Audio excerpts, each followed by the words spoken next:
Lord, basta't kasama kita, kakayanin ko. Lord, salamat sa bagong araw. Salamat sa bagong opportunity na maiba ang ginawa ko kahapon para sa aking mga kinakaharap na problema.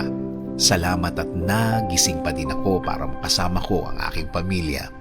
Lord, may matindi akong problema na nasa aking buhay ngayon. Nasa aking buhay ngayon ang nagpapagulo sa aking araw-araw.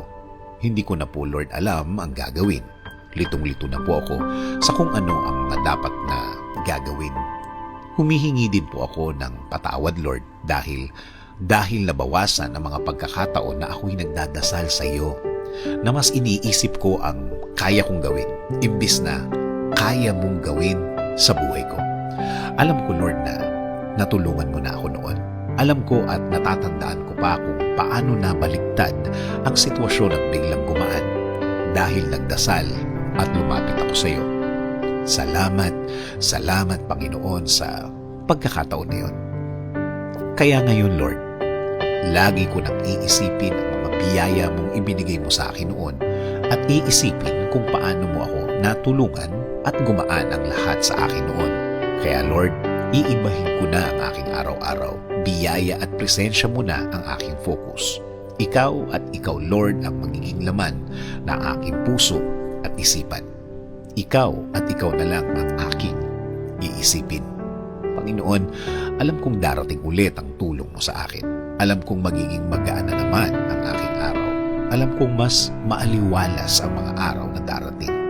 Dahil alam ko, Lord, na hindi mo ako iniwan. Alam ko, Lord, na ako itong lumayo. Ako itong nakalimot ng sandali. Pero ngayon, Lord, ikaw na ang magiging sentro ko ngayon.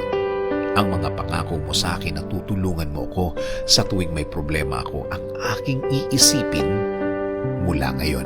Ikaw na din ang bahala sa aking pamilya, Lord.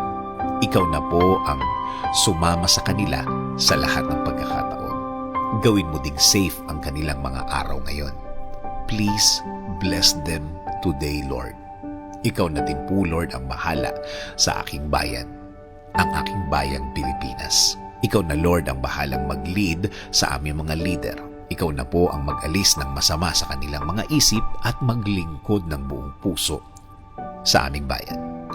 Salamat, Lord, sa inyong guidance sa aking buhay.